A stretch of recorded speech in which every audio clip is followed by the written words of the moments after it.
What's going on, guys? Justin Ellis here at complegends.com, and we've got your PFL weekly challenge number 25 in association with TFX.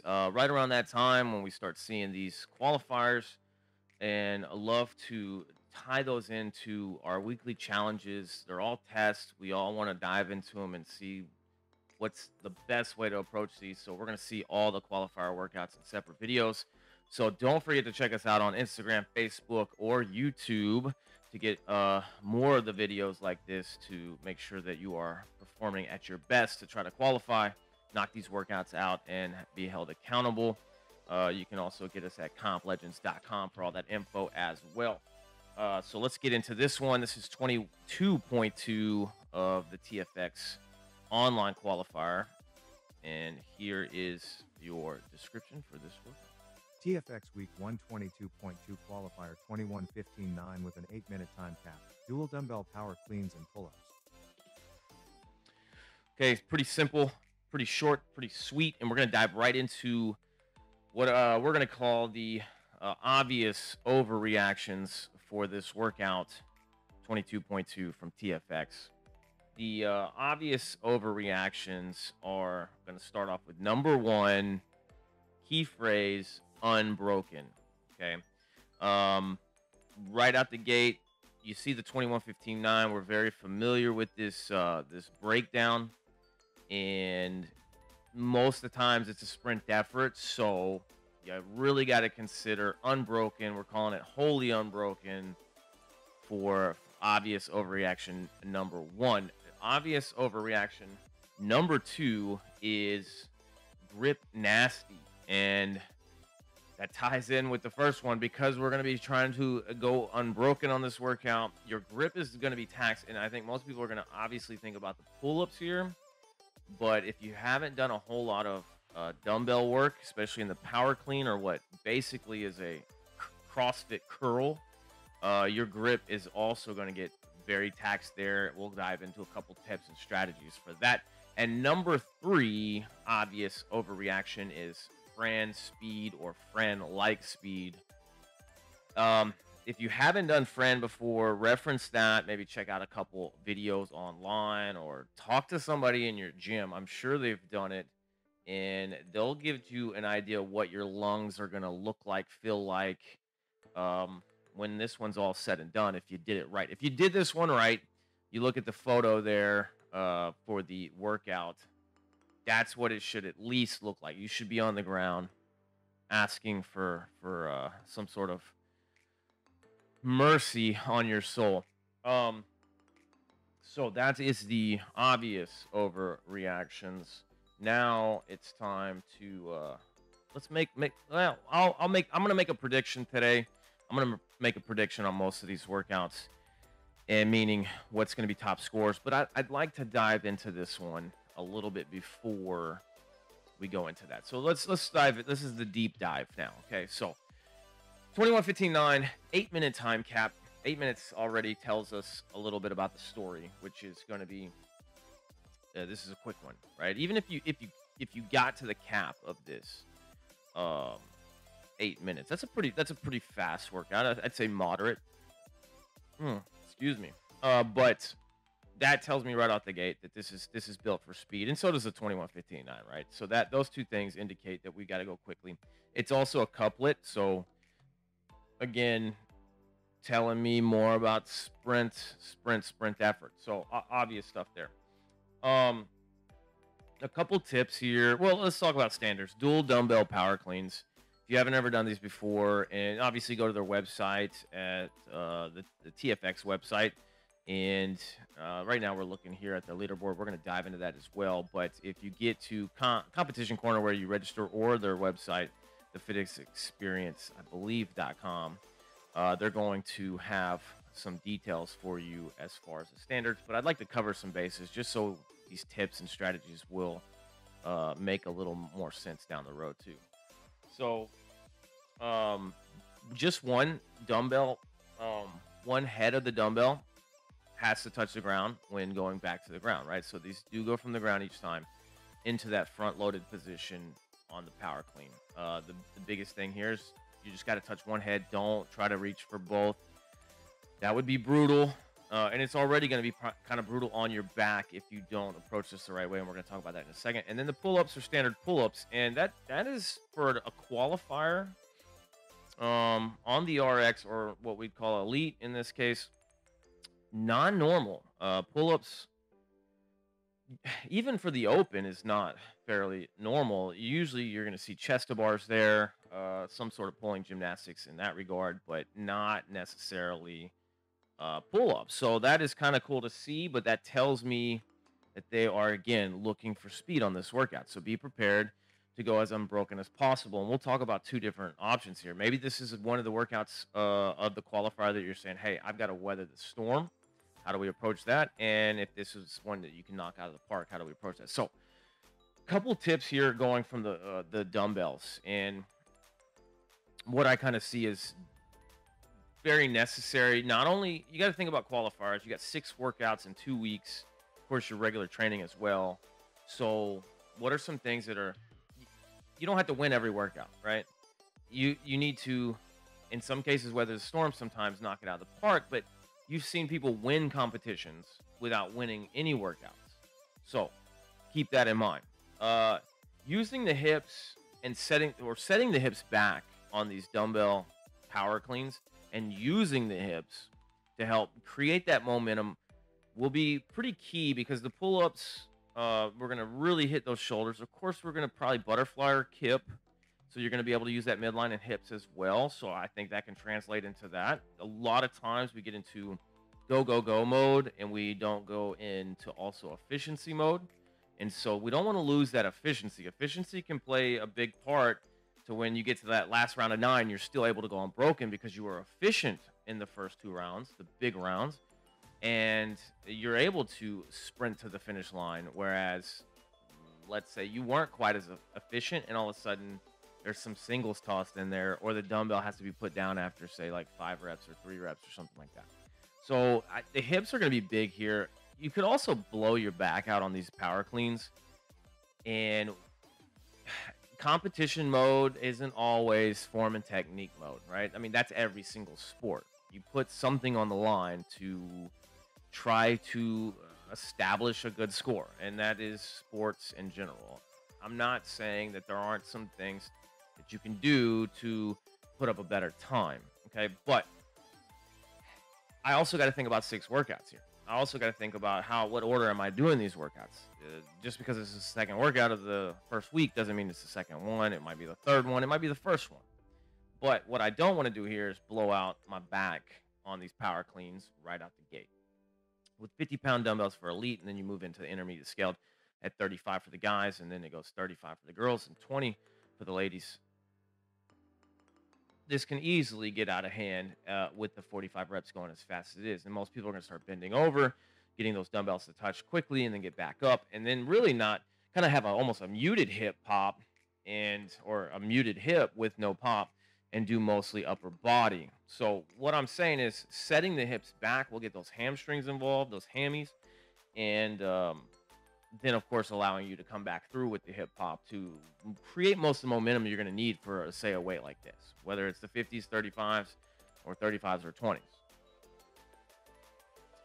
I think, one, you want to make sure that you use grips.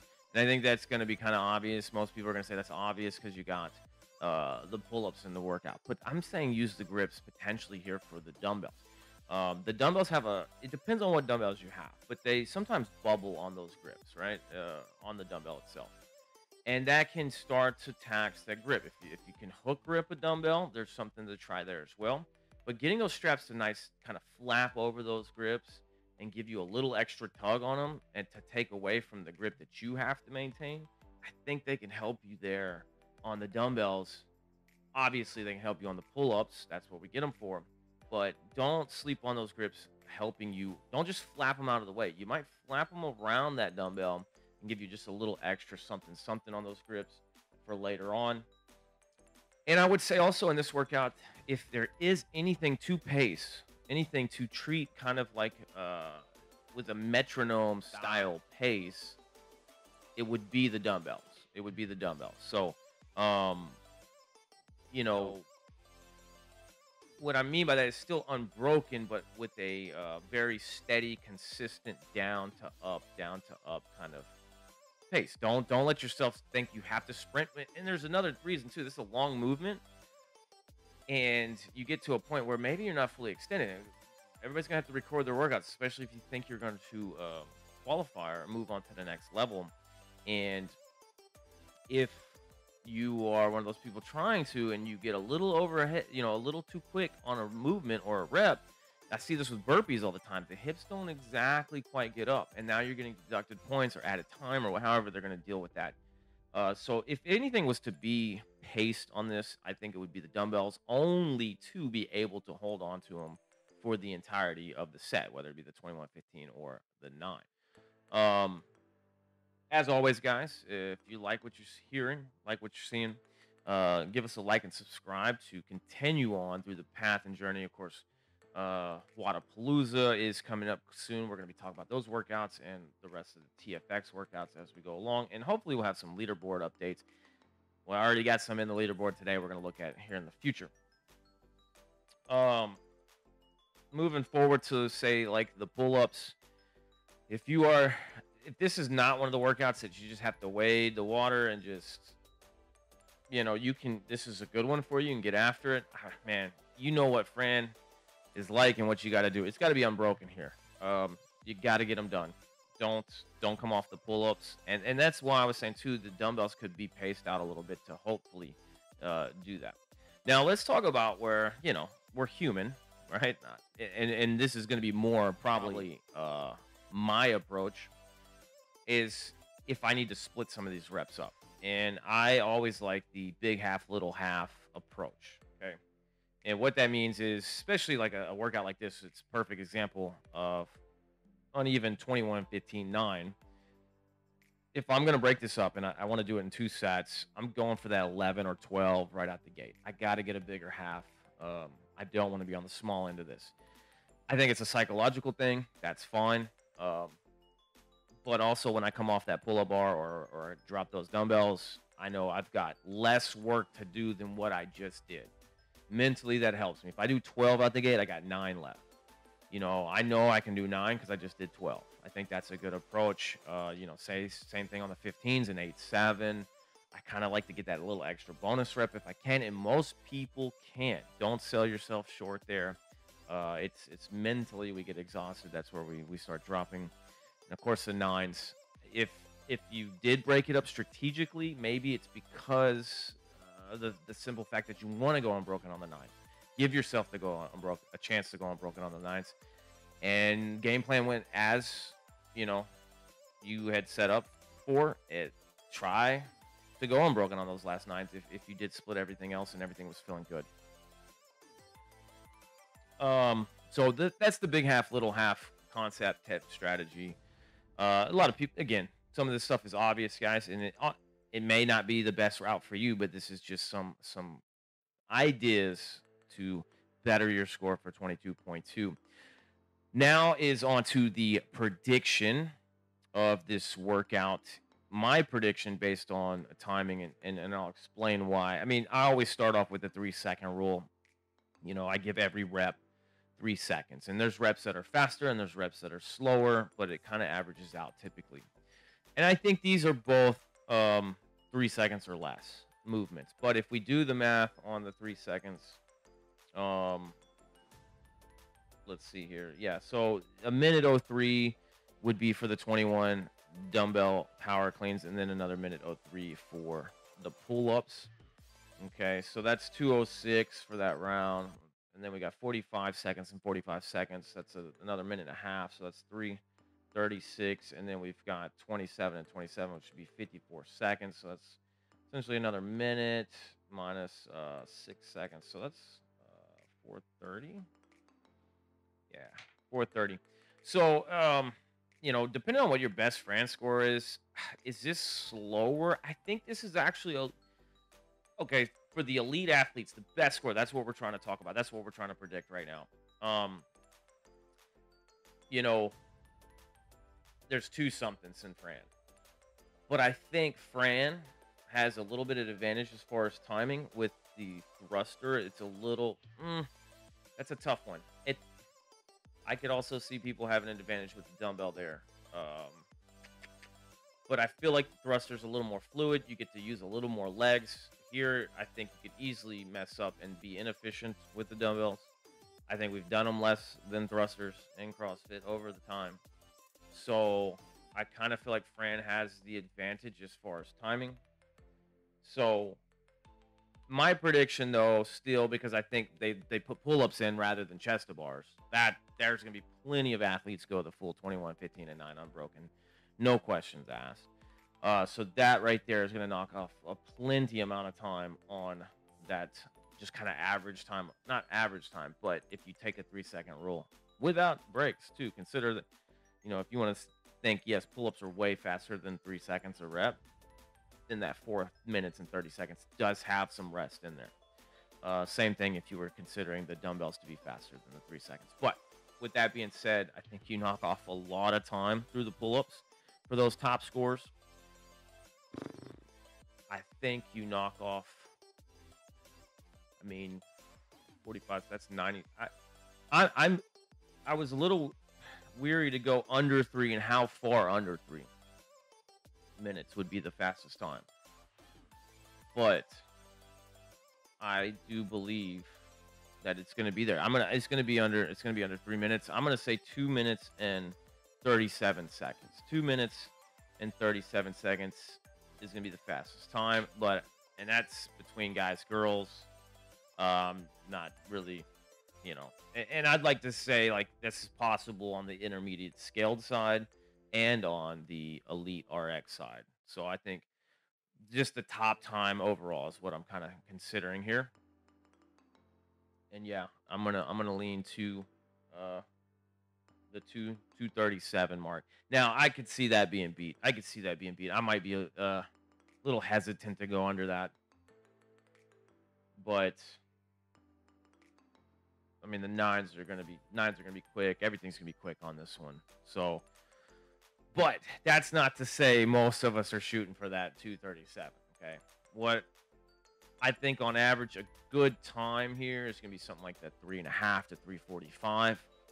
And all reality, like Fran, if you're an athlete that can get under 5, that's good. That means you're able to do pull-ups successfully and pretty efficient. And the barbell in that case, the 95-65, you're able to do in sets. So even under 5, I think this is very doable for a big majority. The 8-minute time cap, just like you might do in your gym for Fran, is there for some people that are probably working on, they just got their pull-ups, they're working on their kip. They're upgrading the bar weight a little bit, and that's there to, you shouldn't be doing Fran longer than probably 8 minutes, and you probably shouldn't be doing this workout longer than 8 minutes. So that ends the episode with the prediction. Can't wait to see what that's going to end up being, and I'd love to know what your prediction is going to be on this one, and also your results. If you're doing this competition, lay that in the comment box. As always, guys, you can find us at complegends.com, Instagram, Facebook, YouTube, and we're going to continue to be legends. Good luck in this competition. We'll have the other videos out as well here on the channel, and stay tuned.